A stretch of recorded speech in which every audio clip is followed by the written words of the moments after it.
been a while, and it's long overdue.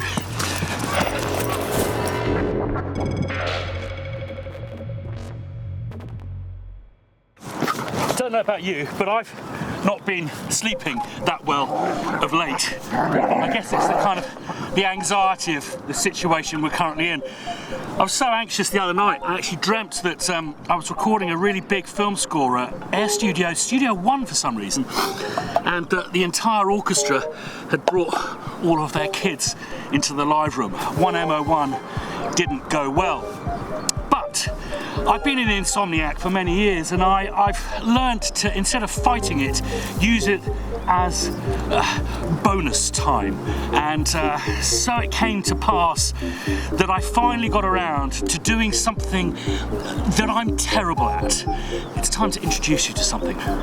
A Filth Box, 23 of my favourite pedals all trussed up together and routed through a trusty Boss ES8 ready to mangle and mutate. A veritable smorgasbord of delights. I've done a contents in the video description down below, so you can skip to the bit that you're interested in. Right, Filth Box, what's in it? How does it work? Well, basically I'm coming out of my patchboard into these ring amp by Radial. It's a Canadian company. They're mono, so we've got left and right. And then these send out, it's a single loop, into this Boss unit, and then returning back out. Basically these reattenuate from line level to instrument level and then back again here. So you don't get loads of this distortion you associate with putting stuff like synths and pianos and drums through guitar pedals. Now these are obscuring underneath some Strymon Zoomers, which is powering the whole board. They're very expensive, but they do provide you with good power, so not lots of earth hums and all of that kind of stuff, which is great. So, as I said, into the reamps, left and right, and then these are looping round to this new thing, the Boss ES8, which if you're a guitarist is probably something very familiar to you. So basically, when you power the thing up, it's a series of memory locations, basically. So we've got a game changer setting, and a Henson setting. But if we put it into manual, you'll see all of these different lights appear. Let's just take those out, and I've basically labeled them, but it's 1 through to 8. Similar to the reamps, it's a series of effects loops. So we're coming in here on the left and right. There's one down there and one up there, so left and right. And then we've got 8 effects loops. 1, 2, 3, 4, 5, 6, 7, 8, and then we're returning to the reamp stereo here. Now you'll see there's a little gap there because all of these first six are mono. The 7th is a mono to stereo. So what's very typical in these situations at the end of your effects chain is to turn your mono guitar signal into a stereo one, usually with a reverb or a delay. So in this instance it's going to be a delay, and then we've got a full-on stereo send and return, which I've got as my splosh here. So basically what happens if we've got all of the lights off is we're coming in here and we're going straight back to the reamps from here. And the minute we put one of these in, say for example my Zvex one, what we're doing is coming in here, going out into the board through these Zvex pedals and then back again and then out to the reamps. Put this Bliss setting in, it's going to be going through the Zvex and then into the Bliss. So let's work through the Zvex. We've got the Super Duper, which is it's a booster pedal. Oh, and it's an old one as well. Powerful thing. Then Mastertron, which is a fuzz pedal.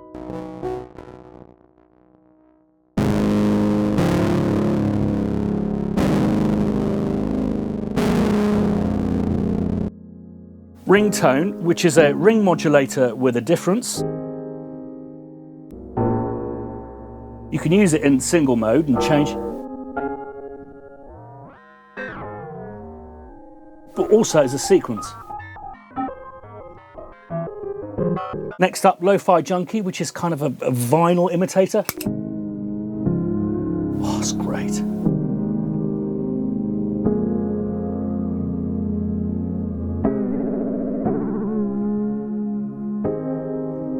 It's absolutely fantastic sound. Onto the pricey section, Chase and Bliss.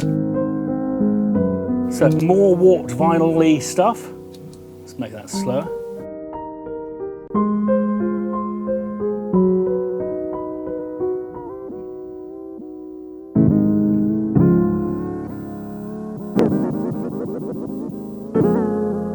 Next up is mood, which is, it's like a dual looper, micro looper.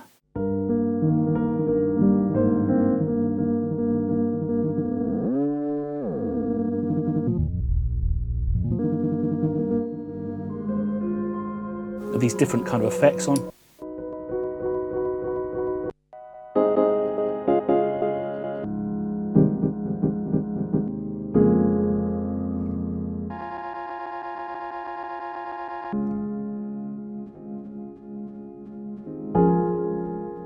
Really inspiring.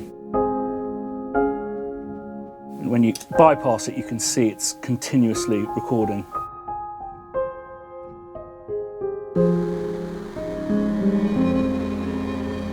Wow, don't know what I did there. Next up, we've got blooper, which is more of a typical looping pedal, incredibly complex and full of features and very expensive too.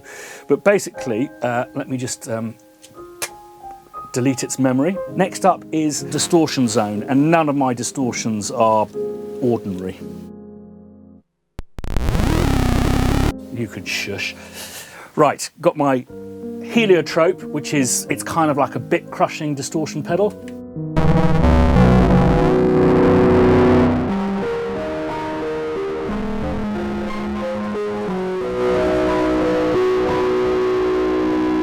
CSI O-Man, I think, is, or Casio Man by Caitlin Bread, and this is like a glitcher pedal.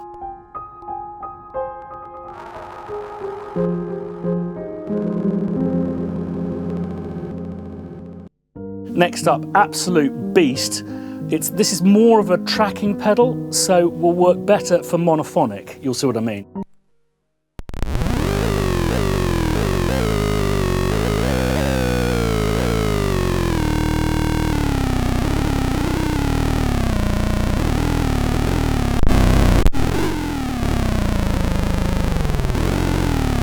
Over to the Moog department, starting with a beautiful ring modulator.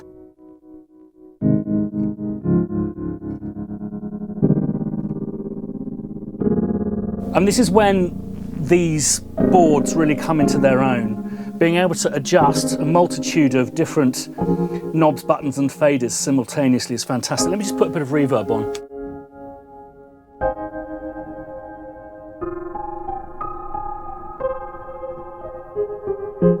Just stunning.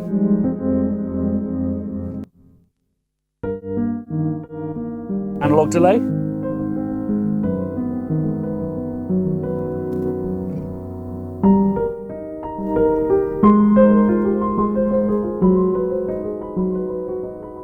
And then cluster flux, I don't really know what this does. It's LFO controlled chorus, I think.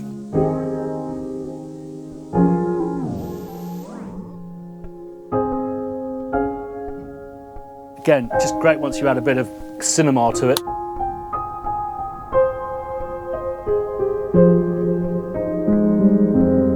Now, I do have a Mooga LPF, but it's broken. So I decided to put my Sirin on the board with the hope of using the filters in that, but I just can't get it to work for some reason from an external source. Don't know what I'm doing wrong there.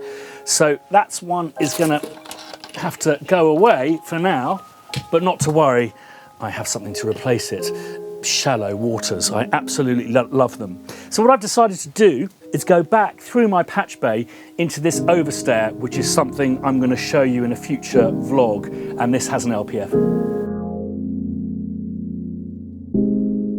I find these really important for when you're adding maybe a bit of distortion. So what I'm going to do is I'm going to add a bit of Mastertron.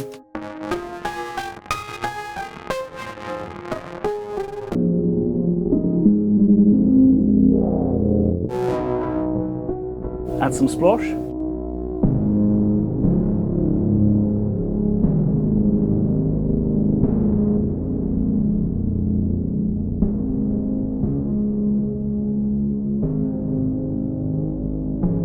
Really handy when you're creating really fat cinematic pads and stuff to have an LPF, so you can change the quality of the sound with distortion, but then get rid of the upper harmonics. Next up is my weird section.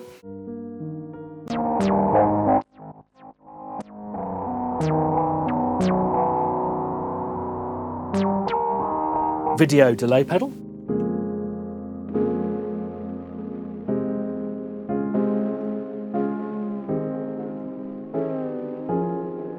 And then the shallow water, my absolute favourite pedal, which is why I've got two of them, so I can run them in stereo.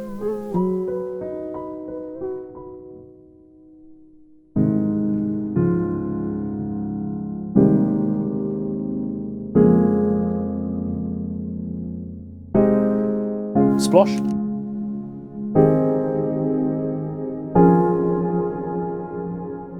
Okay, so I've got a breakout section here for external pedals. In fact, with much regret, I haven't put the Sequoia into the board, basically because it doesn't have a way of powering it other than battery, and obviously because they're permanently connected, this battery would run out a lot, which is a shame really, because if there's a most famous sound I've been involved in making, it would be this one, which is what makes the kind of the featured sound in the Top Gear theme, Sequoia.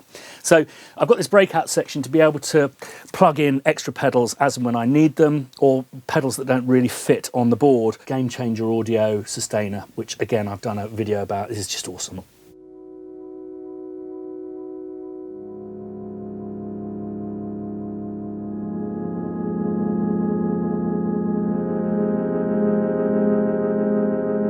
Also, when used in conjunction with the whammy bar,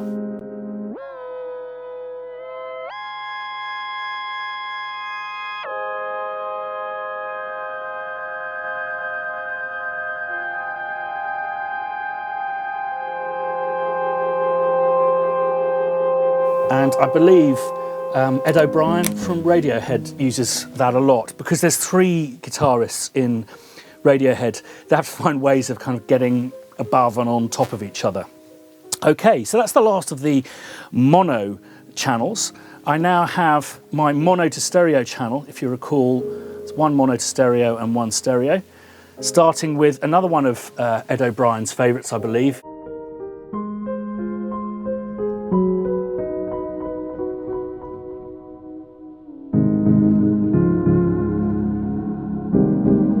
Lovely fatness to it. And then finally going into the stereo maker.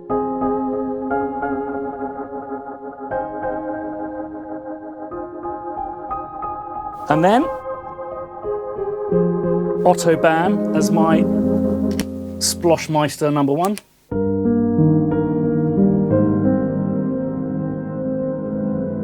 So I'd use that setting if I just want to use this as a standard effects loop, which I'll take you through in a sec. And then of course the Strymon Night Sky for all of your Brian Eno beauty.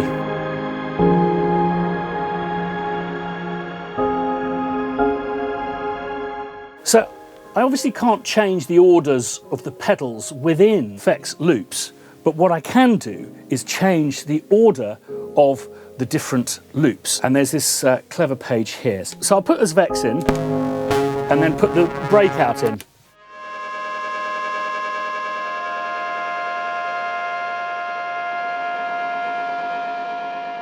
So if I want to switch that so that I'm sustaining first and then distorting second, well, all I need to do is, this is position number one, is go to that and just simply change its position.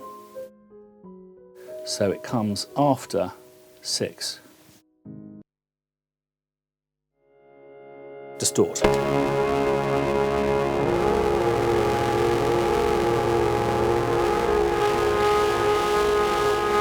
Now, someone said to me when I set this up and posted it on social media, what does it sound like if you play everything at the same time? Well, let's have a listen. Let's plug in as many things as I can.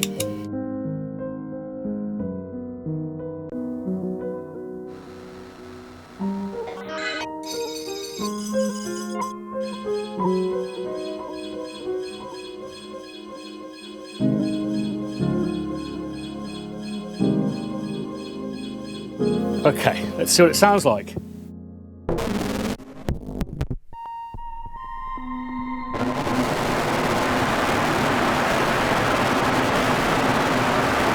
as Robbie said, it sounds a little bit like a panic attack. Now, many of you ask, surely the stuff that you could achieve with these boxes, surely you could achieve with plugins, and of course the answer is yes, and there are even virtual plug-in boards, say on Logic.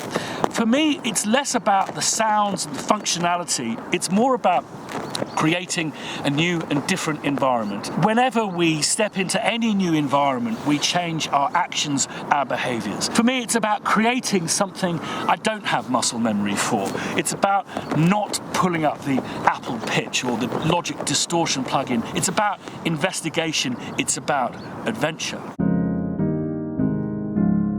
I'm going to set up like a reverb send like you would usually. So let's send something to that. Now this will increase in volume, because I'm duplicating the signal and sending it out of the same hole. We need it to go out of a different hole. So I've got it set up on my patch bay that it comes out of 3 and 4, and that's going to go to the reamper. So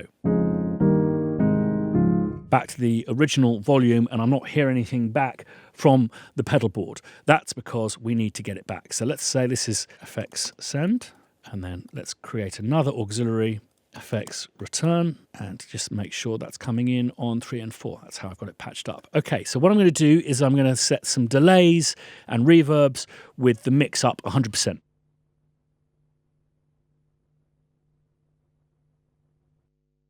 And here we go. It's a little bit hot. Take the return down.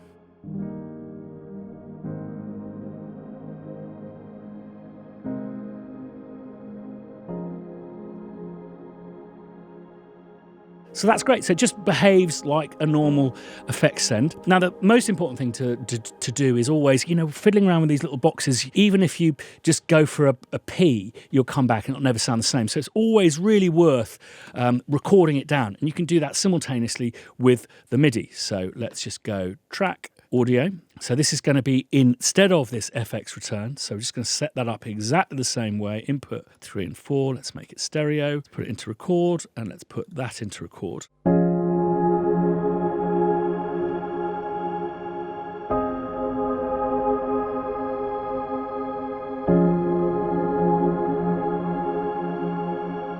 There we go. It's a little bit bigger so we can see what we're doing here. And there it is. And that'll play back exactly how you just played it.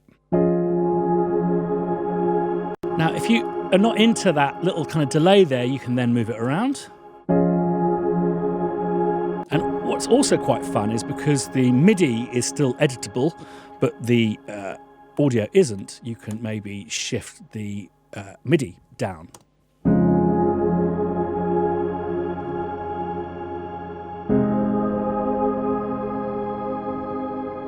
So that's just a standard effects loop. Now what you can do is set it up as an insert. So what I'm going to do is, instead of sending it via the bus, I'm just going to send it directly out there. Let's just reactivate so this is effects return track. So let's reignite the auxiliary, and then what you'll notice here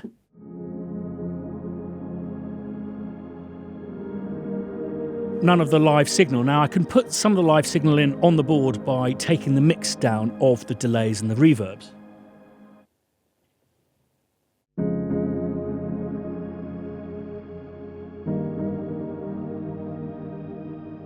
It's kind of nice, but remember we're going into mono land now. But what's great about that is you really get to hear the memory man doing its wobbling around there. Now, one of the real uses of that is going to be the second use I'll have of the pedal board, which is to create samples. So why don't we just set up a sine wave going out of that track there, and we'll just do it at 3 pitch centers.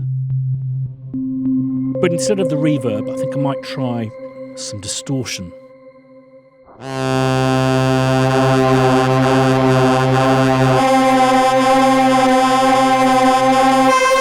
So here we have the 3 different samples we've just made spread across the keyboard.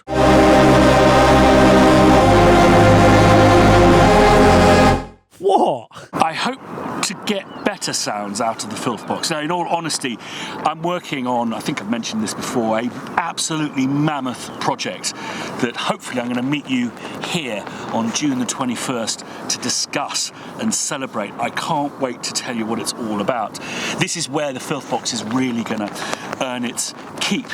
But there is this third idea, and that is, since taking on modular, I've been really enjoying the wonderful world of live modular performances. So I thought, could I create a performance but using guitar pedals? It's about to get experimental. What I've got here that we're going to work with is a vibraphonist and marimba player. Did basically a very simple chart, giving me notes that were aleatoric in rhythm and then built into rhythm. A whole bunch of very quiet.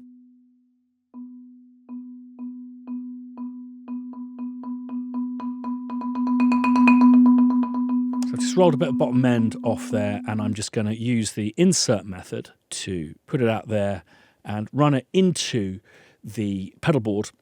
And then what I'll then do is come back in without the channel EQ on 3/4 as well. So that can be full volume. So before I start this performance, which is experimental, and imagine most of you are going to politely scooch off whilst I'm doing it, just wanted to thank you for watching.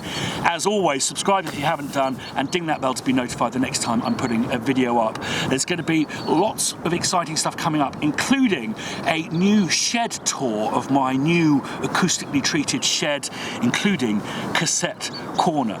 So, one of those for the community of extraordinary minds that make these metal boxes of freakery. See you next time. Here's that performance.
those of you who stuck to the end, thank you. I have a question. Why does the signal path go from right to left in stompboxes? Answer in the comments down below, and thanks in advance.